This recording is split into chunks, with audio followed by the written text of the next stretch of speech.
গোপালগঞ্জে জাতীয় নাগরিক পার্টির সমাবেশ ঘিরে বুধবার দফায় দফায় হামলা ভাঙচুরের ঘটনার পর কারফিউ জারি রয়েছে। আজ বেলা ১১টা থেকে ৩ ঘন্টা শিথিল ছাড়া পরবর্তী নির্দেশনা না দেওয়া পর্যন্ত জেলায় কারফিউ থাকবে। এদিকে সংঘর্ষে হতাহতের পর পরিস্থিতি কিছুটা থমথমে। জেলার বিভিন্ন স্থানে আইনশৃঙ্খলা বাহিনীর টহল জোরদার করা হয়েছে। বাসিন্দাদের মধ্যে বিরাজ করছে চাপা আতঙ্ক। গোপালগঞ্জ জেলা কারাগারে নিরাপত্তা বাড়ানো হয়েছে। এদিকে হামলার ঘটনায় পুলিশের কোনো গাফিলতি ছিল কিনা তা খতিয়ে দেখা হবে বলে জানিয়েছেন ঢাকা রেঞ্জের ডিআইজি। বুধবার গোপালগঞ্জে এনসিপির কর্মসূচিকে কেন্দ্র করে হামলা ও সংঘর্ষে ৪ জন নিহত হন। এদিকে ওই সংঘর্ষে গুলিবিদ্ধ রমজান মুন্সি নামে এক অটোরিকশা চালক ঢাকা মেডিকেলে চিকিৎসাধীন অবস্থায় মারা গেছেন। গোপালগঞ্জের সহিংস ঘটনায় উদ্বিগ্ন রাজনৈতিক দলগুলো। নেতাদের শঙ্কা, এ ঘটনাকে কেন্দ্র করে রাজনীতির গতিপথ পাল্টে যেতে পারে। জটিল মেরুকরণে যা খারাপ দিকে মোড় নিতে পারে। এ ঘটনায় বিএনপির স্থায়ী কমিটির সভায় নিন্দা ও ক্ষোভ প্রকাশের পাশাপাশি সরকারের ব্যর্থতার সমালোচনা করা হয়েছে। নেতাদের দাবি, সরকারকে সর্বোচ্চ কঠোর পদক্ষেপ নিতে হবে। আর এভাবে চলতে থাকলে গৃহযুদ্ধের শঙ্কাও করছেন রাজনীতি বিশ্লেষকরা।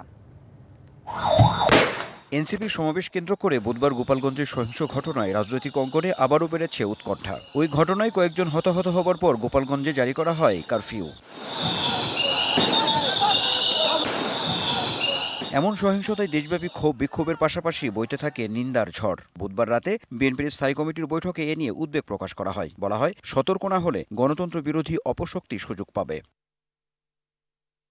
গোপালগঞ্জের ঘটনাকে গুরুত্বের সঙ্গে নেওয়ার তাগিদ দেন বিএনপির স্থায়ী কমিটির সদস্য আমির খসরু মাহমুদ চৌধুরী। বলেন, রাজনীতিকে জটিল মেরুকরণ থেকে রক্ষা করতে হবে এবং এদের বিরুদ্ধে তো কঠিন ব্যবস্থা নিতে হবে।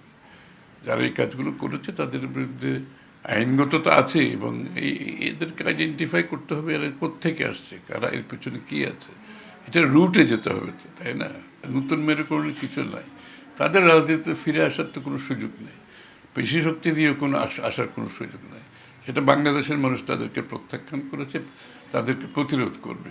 জামাত সহ অন্যান্য দলের নেতারাও গোপালগঞ্জের ঘটনায় উদ্বিগ্ন। তাদের দাবি, রাজনীতির ঘোলাটে পরিস্থিতি স্বাভাবিক করতে ব্যর্থ হলে সামনে পরিণতি ভয়াবহ হতে পারে। গণতান্ত্রিক উত্তরণের পথে না গেলে যত এটা বেশি অনিশ্চিত থাকবে, তত বেশি ভাগ বিভাজন, হিংসা, বিভেদ, নৈরাজ্য, অরাজকতা, এটার কিন্তু আশঙ্কাটা বাড়বে। এবং তাতে পতিত ফ্যাসিবাদের ফিরে আসার জমিনটা পরোক্ষভাবে আমরা কিন্তু তৈরি করে না দিই, সেটা কিন্তু একটা বাস্তব একটা আশঙ্কার জায়গাটা থেকেই যাচ্ছে। আমরা আমাদের নেতাকর্মীদেরকে আহ্বান জানিয়েছি সতর্ক থাকার জন্য, সচেতন থাকার জন্য, সোচ্চার থাকার জন্য, যেন ফ্যাসিবাদের শেষ যে অংশটুকু এখানে আছে তারা যাতে আর জনগণকে কোনোভাবে কষ্ট দিতে না পারে। রাজনীতির গতিপথ নিয়ে দুশ্চিন্তা দিন দিনই বাড়ছে উল্লেখ করে বিশ্লেষকদের কেউ কেউ বলছেন, এভাবে চলতে থাকলে গৃহযুদ্ধের দিকে যাবে দেশ। আনইনটেন্ডেডলি, মানে আপনি চান নাই, কিন্তু ঘটনাটা ঘটে গেল কি, যে পুরো গোপালগঞ্জবাসী রাস্তা টাস্তা আটকে তারাও আরেকটা অপরাধ করলো, তারা তাদেরকে গণতান্ত্রিক অধিকার দিল না। এখন ভবিষ্যতে যদি আমরা এইভাবেই অগ্রসর হই, তাহলে অনিবার্য পরিণতি হবে একটা গৃহযুদ্ধ, এবং এই গৃহযুদ্ধ দিয়ে আমরা কিন্তু গণতন্ত্রে উত্তরণ ঘটাতে পারবো না।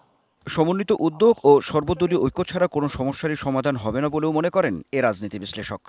সলিউশনের প্রস্তাবটা হলো। Anwar Hossain, DBC news, Dhaka. আজ মুন্সিগঞ্জ ও নারায়ণগঞ্জে জুলাই পদযাত্রা করবে জাতীয় নাগরিক পার্টি এনসিপি। বেলা 11টার দিকে মুন্সিগঞ্জ কেন্দ্রীয় শহীদ মিনার চত্বর থেকে পদযাত্রা শুরু হওয়ার কথা রয়েছে। পরে মুন্সিগঞ্জ শহরের কৃষি ব্যাংক এলাকায় পথসভায় অংশ নেবেন এনসিপির নেতারা। এই কর্মসূচি ঘিরে মুন্সিগঞ্জ শহরে নিরাপত্তা ব্যবস্থা জোরদার করা হয়েছে। রয়েছে অতিরিক্ত পুলিশ, টহল দিচ্ছেন সেনাবাহিনীর সদস্যরা। এরপর পদযাত্রা যাবে নারায়ণগঞ্জে। রাজধানীর বাজারে কিছুটা স্বস্তি ফিরেছে সবজির দামে। গেল সপ্তাহের তুলনায় দাম কমেছে কাঁচামরিচের। তবে এ সপ্তাহে কেজিতে আরও 20 টাকা বেড়েছে ব্রয়লার মুরগির দাম। চাল বিক্রি হচ্ছে আগের চড়া দরেই।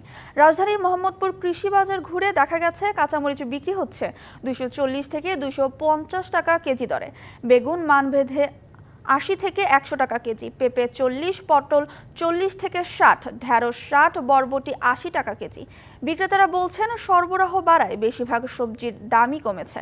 বাজারে দেশি পেঁয়াজ বিক্রি হচ্ছে মানভেদে 55 থেকে 60, আলু 25 টাকা কেজি, আদা রসুন মানভেদে 140 থেকে 200 টাকা কেজি। কেজিতে 20 টাকা বেড়ে এ সপ্তাহে ব্রয়লার মুরগি বিক্রি হচ্ছে 180 টাকা দরে। এছাড়া সোনালী মুরগির দর 290 থেকে আকার ভেদে 310 টাকা কেজি। ডিম বিক্রি হচ্ছে গেল সপ্তাহের 120 টাকা ডজন দরেই। মাদারীপুর শহরের একটি ফ্ল্যাট বাসা থেকে অজ্ঞাত যুবকের মরদেহ উদ্ধার করেছে পুলিশ। পুলিশ জানিয়েছে 2.5 মাস আগে শহরের শকুনি লেকের দক্ষিণ পাশে 6তলা ভবনের একটি বাসার এক রুম ভাড়া নেন ফল ব্যবসায়ী নয়ন হাওলাদার। থাকতেন 2 সহযোগীকে নিয়ে। গত 1 সপ্তাহ ধরে নয়নের হদিস মিলছে না। বৃহস্পতিবার সন্ধ্যায় রুমের ভেতর থেকে চিৎকার শুনে পুলিশকে খবর দেন ভবনের অন্য বাসিন্দারা। পরে পুলিশ এসে দরজা ভেঙে এক যুবকের মরদেহ উদ্ধার করে। এ ঘটনায় একজনকে আটক করা হয়েছে। স্বাস্থ্য সচেতনতা ও যুব সমাজকে উৎসাহিত করতে চুয়াডাঙ্গায় অনুষ্ঠিত হলো প্রতীকী মিনি ম্যারাথন। জুলাই পুনর্জাগরণ অনুষ্ঠানমালা 2025-এর অংশ হিসেবে এই দৌড় প্রতিযোগিতায় অংশ নেন নানা বয়সী মানুষ। সকালে এই ম্যারাথনের উদ্বোধন করেন জুলাইয়ের শহীদ শাহরিয়ার শুভর বাবা এবং শহীদ মাসুদের বড় ভাই।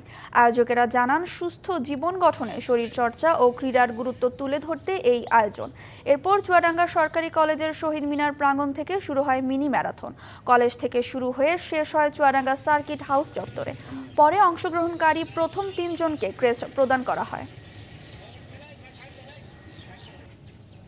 ডিবিসি সংবাদে এ ছিল এখনকার মতো। ডিবিসি নিউজের সংবাদগুলো পড়তে ভিজিট করুন dbcnews.tv আর ভিজিট করুন ডিবিসির ফেসবুক পেজ এবং ইউটিউব চ্যানেল। সঙ্গেই থাকুন।